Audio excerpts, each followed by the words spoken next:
Hello and welcome to a new episode on Sadhana World Foundation. As you know, we care about crafting young lives. We present them stories drawn from lessons in history and our folk tales, which are anchored on moral values. We think that these stories can help our young children and young adults grow stronger and better human beings. Today's episode is focused on something which is again very day to day, natural. It happens every day in our lives. How often we pick up the phone to check our messages, to read those notifications while we have a task to complete. Sometimes I feel if the phone is there in the classroom, in the middle of the exam, a student will not hesitate picking up the phone to check the Instagram notifications or some social media notifications which are popping up on the screen. Think of a time when the phone is not there. Even then, the distractions are plenty. How many times our teacher in a classroom has shouted at us to pay attention to what's happening in the classroom? Plenty, isn't it?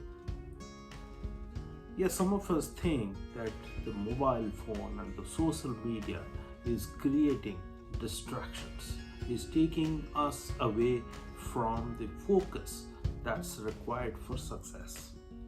However, it's not true. In a classroom, we do not have mobile phones. Yet, our mind goes into different things. We tend to pick up something, we are trying to readjust something on our table. We are not able to concentrate on the task which is there on our hands.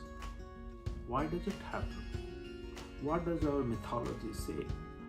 All the successful people, whether they are in the area of music, sport, business, literature, all of them have talked volumes about the need to concentrate, need to pay attention to the task that they have at hand.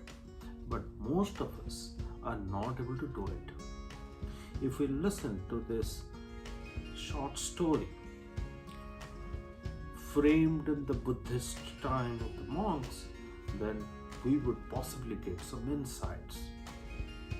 Once upon a time, in a monastery, there were many monks living, and the monastery had a system that they would send some monks away to smaller monasteries which were there in the villages, far away villages.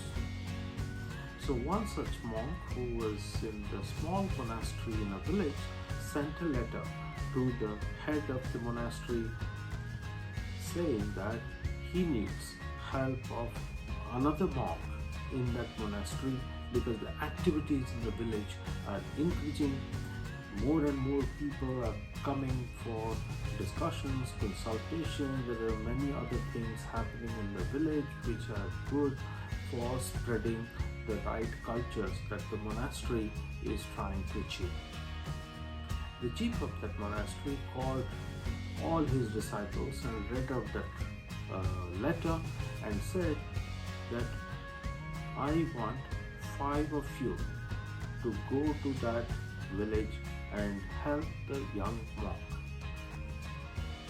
But the disciples were confused. The disciples asked that the monk is asking for just 1, but you want to send 5 of us? Why is it so? The head of that monastery said, I will tell you later, but I want 5 of you to come forward and go and join that monk. He just made one comment. He said that the path to that village is long and distractions are many. So I would like 5 of you to go there. The next morning, all the 5 monks started towards that monastery in the faraway village. They knew that the journey is going to be long.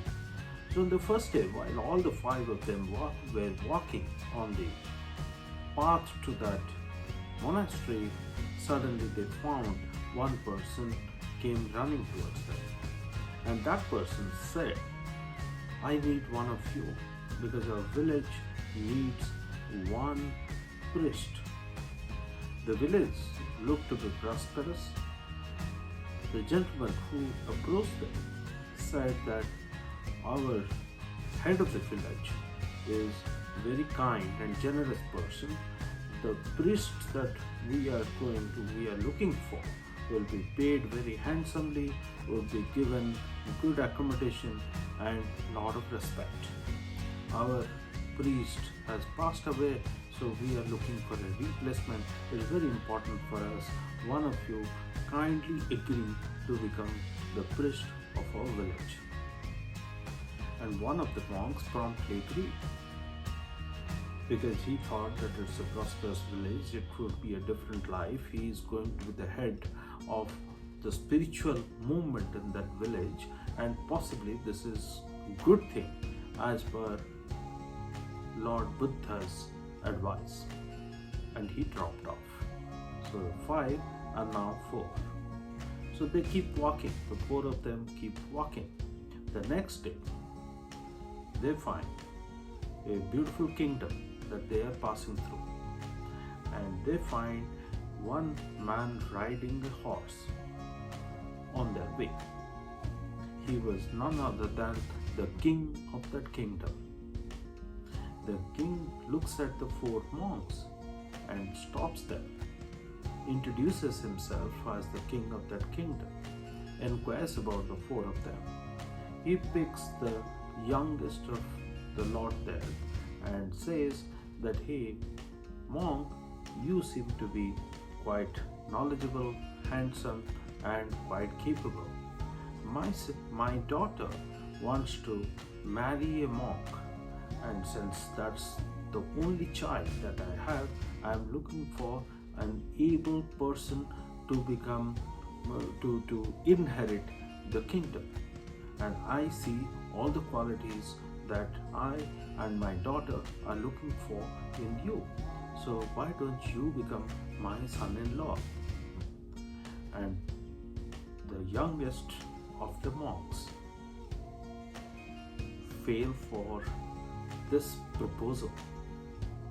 And he bade farewell to the remaining three, and he moved with the king to become his son-in-law.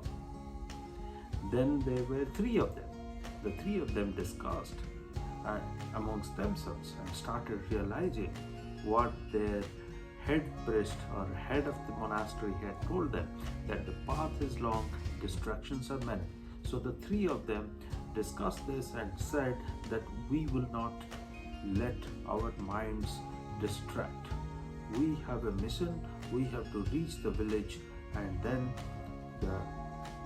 perform the tasks which are given to us. In the evening, they lost their way and they reached one house with one night lamp. They found a young girl in that house. The young girl was happy to see the three monks, and she said that my parents are away, my parents haven't yet come, please be my guest until my parents come. The three monks took rest there, they got some food. The next morning when all the three monks were about to leave, the girl said that, see, I gave you place to rest on the condition that my parents have to come back. My parents haven't yet come, and I am feeling very scared to live alone, so please be here. Out of the three monks, one of the monks had already fallen in love with that beautiful girl. He didn't want to move, he wanted to stay back until her parents came. So now there were just two of them. So they keep going. 5 started, one by one are going away in some direction or the other. They are falling for something or the other which is distracting them. Then the two of them keep walking. They finally came to the right path and they keep walking. They then recommit to the objective or to the mission on which they are on. They discuss amongst themselves that Lord Buddha has given them this mission in their lives to change the life of human beings in this planet, and they have that knowledge. They have to spread this knowledge and wisdom and change the behaviors and thinking of the people around, and that's their mission, and they must continue doing that. They should not get married to a beautiful lady, or they should not become a priest in a village, or any such distraction which comes in their way. They keep walking, and after some time they again reach a village where the villagers welcome them with many questions, because that particular village has got many people who do not believe in God. They are atheists. So they question these two monks about their commitment to Buddhism. And a great scholar amongst the villagers comes forward and asks many questions, invites the monks for an open debate or challenge to prove that there is God. There is someone called Buddha. The teachings of Buddha are not to be questioned. One of the monks takes it upon himself. His ego gets hurt. Whatever he has studied, learned, believed, were being questioned, were being challenged. He wants to participate in the challenge. His co-traveler asks him not to get distracted.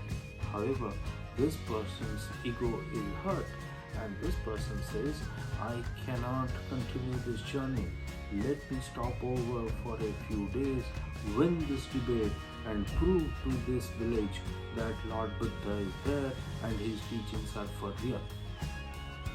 So he drops out. So the fifth person reaches the monastery. This seems to be a long story, but there are four incidents which are happening along the way. Each one of them is causing a different kind of distraction. What do we learn from the story? It is not the mobile phone, it is not the social media. The distraction happens in our mind. The lack of focus happens in our mind. It's within us to decide whether to stay focused with the task at hand or to get distracted. Ladies and gentlemen, my dear children who are listening to this, watching this, it is simple. It is our own determination to become like a river which continues to flow all the time.